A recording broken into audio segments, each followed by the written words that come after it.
Assalamualaikum warahmatullahi wabarakatuh. Perkenalkan, nama saya Bintang Sulisto Wibowo dari kelas manajemen Malam B yang bernomor NIM 2892150293. Kali ini saya akan mempresentasikan mata kuliah pengantar ekonomi mikro untuk memenuhi tugas ujian tengah semester.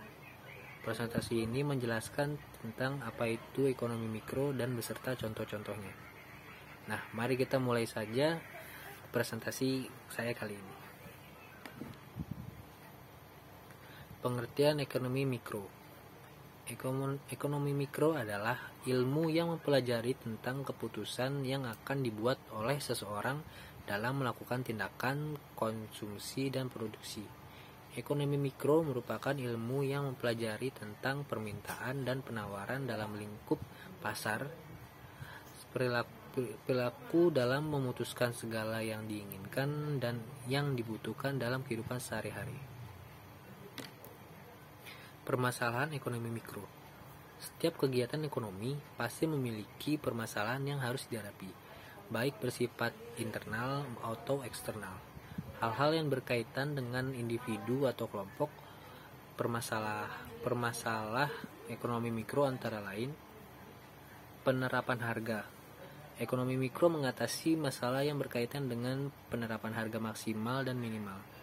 Penetapan harga maksimal dan minimal dapat berdasarkan mekanisme pasar atau ditentukan oleh pembuat kebijakan. 2. Monopoli pasar.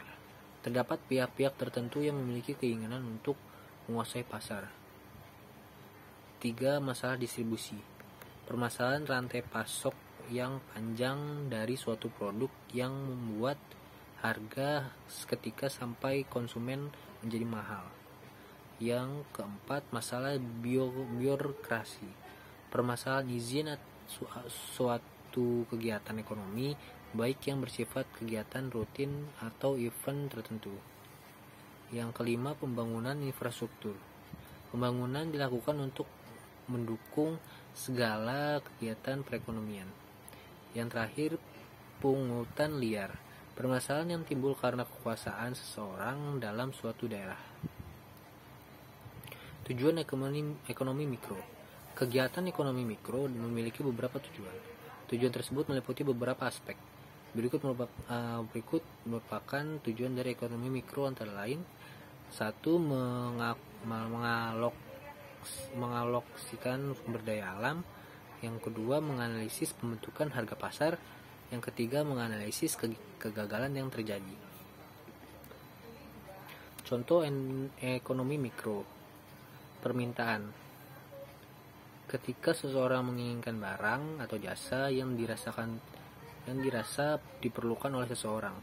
Contohnya permintaan beras, permintaan pakaian, dan lain-lain. Penawaran. Kegiatan yang dilakukan oleh produsen dengan memperkenalkan produknya ke orang lain. Contohnya penawaran hasil pertanian, hasil karya, dan lain-lain. Perilaku konsumen. Mempelajari kecenderungan seseorang dalam menentukan tingkat konsumsi.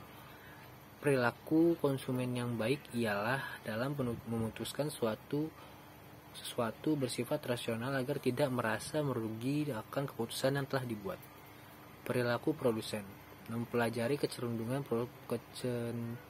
produsen dalam menentukan jumlah barang yang diproduksi, kualitas barang yang diproduksi, dan sasaran produksi. Segala hal keputusan yang dilakukan oleh seorang produsen merupakan kegiatan yang terjadi dalam ekonomi mikro. Permasalahan ekonomi mikro di kehidupan sehari-hari. Pernikahan. Nomor 1, pernikahan. Pasangan yang baru menikah sedang merencanakan anggaran untuk membeli rumah pertama mereka. Pasangan muda tersebut berunding dengan melihat keuangan mereka kemudian membuat rencana untuk menabung, serta merencanakan seberapa besar rumah yang secara realistis dapat mereka beli. Nomor 2, pariwisata. Ketika liburan hampir tiba, sebuah keluarga merencanakan liburan keluar kota. Keluarga tersebut tahu bahwa mereka harus menentukan berapa banyak uang yang harus dialokasikan untuk tujuan itu, dan apakah uang itu ada sekarang, akan ada dalam tabungan pada saat perjalanan, atau harus melakukan pinjaman. Keluarga harus mempertimbangkan pengorbanan apa jika ada yang harus dilakukan agar dapat membiayai perjalanan tersebut, seperti mengurangi pembelian mainan atau mobil baru, atau bahan makanan dan pakaian. Dengan kata lain, ekonomi mikro melibatkan pertimbangan trade-off. Lalu yang selanjutnya, kebutuhan hari raya. Menjelang lebaran, permintaan akan daging ayam, daging sapi, beras, dan kebutuhan pokok lain mengalami lonjakan. Hal ini dikarenakan adanya suatu tradisi atau kebiasaan memakan opor ayam, ketupat, atau rendang pada saat lebaran. Akibat harga-harga bahan makanan tersebut juga ikut naik. Nah, selanjutnya investasi. Seseorang, individu, atau perusahaan melakukan investasi. Investasi merupakan suatu kegiatan penanaman modal yang merupakan komponen kedua yang menentukan tingkat pengeluaran agregat atau keseluruhan. Kegiatan di bawah ini termasuk contoh investasi diantaranya yaitu sebagai berikut: membeli berbagai jenis barang modal. Lalu yang selanjutnya kedua, pembelanjaan untuk membangun tempat tinggal atau bangunan lainnya. Yang selanjutnya adalah pekerjaan. Setelah lulus kuliah, Yudhistira mendapat tawaran pekerjaan dari 2 perusahaan, yakni bekerja sebagai staf pemasaran di PT ABC dan staf keuangan di PT DF. Selain itu, ia juga mendapatkan tawaran untuk melanjutkan kuliah S2. Dengan berbagai pertimbangan, akhirnya Yudhistira memilih bekerja di PT ABC, sehingga kesempatan untuk bekerja di PT PDF dan melanjutkan studi S2 hilang. Dari contoh tersebut, biaya peluang yang harus ditanggung Yudhistira adalah untuk bekerja di PT DF dan melanjutkan studi S2. Selanjutnya adalah pasar. Pasar merupakan tempat bertemu permintaan dan penawaran. Seseorang yang sedang melakukan penawar di pasar baik secara online ataupun offline untuk melakukan kesepakatan harga merupakan salah satu contoh ruang lingkup ekonomi mikro. Selanjutnya kesehatan. Untuk melindungi konsumen, pemerintah menetapkan harga dasar untuk obat-obatan. Hal ini dilakukan agar apotik tidak menjual obat dengan harga di atas harga puncak atau harga tertinggi, sehingga konsumen yang membutuhkan dapat menjangkau untuk membelinya. Yang selanjutnya pertanian. Ketika musim panen, penyebab jumlah beras berlimpah akibat harga beras turun, sehingga petani sangat rawan mengalami kerugian. Untuk melindungi para petani, pemerintah juga melakukan regulasi mengenai harga dasar dalam menjual hasil panennya. Hal ini dilakukan agar petani tidak merasa rugi dalam menjual hasil panennya. Pemerintah. Lalu selanjutnya adalah pemerintah. Harga BBM atau bahan bakar minyak yang semakin naik berdampak pada menurunnya penghasilan sopir angkutan umum. Di sisi lain, harga beras meningkat, sehingga dalam hal ini perlu adanya campur tangan pemerintah untuk menstabilkan harga. Lalu yang selanjutnya ada perusahaan. Perusahaan mendapatkan hak istimewa atau lisensi dari pemerintah serta memiliki penguasaan atas barang mentah, cenderung akan melakukan monopoli dalam pasar. Adanya kelebihan-kelebihan yang dimiliki perusahaan tersebut menjadikan perusahaan lain susah untuk memasuki pasar.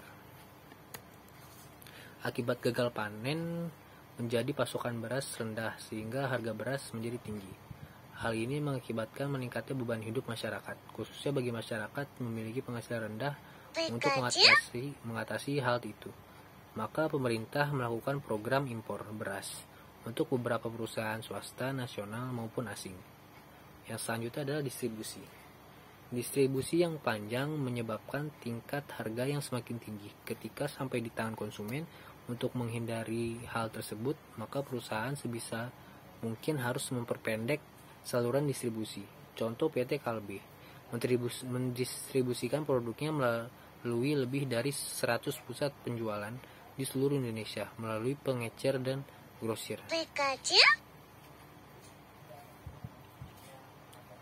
Yang selanjutnya adalah masyarakat.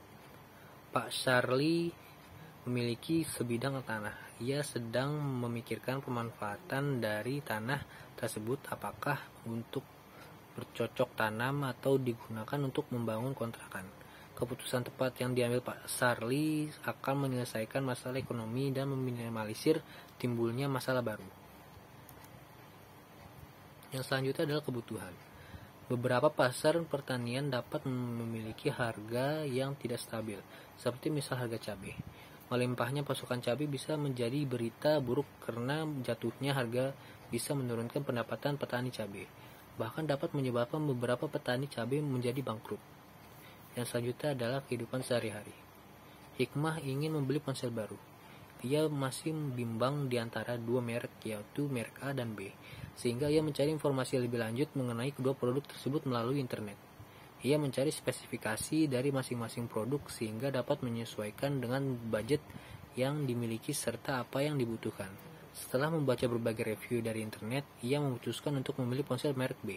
Contoh tersebut merupakan contoh dari perilaku konsumen yang memutuskan suatu pembelian. Hal tersebut masuk dalam ruang lingkup ekonomi mikro. Terima kasih atas perhatiannya, dan terima kasih juga untuk teman-teman yang sudah melihat presentasi saya sampai akhir. Mohon maaf jika ada salah-salah kata. Wassalamualaikum warahmatullahi wabarakatuh.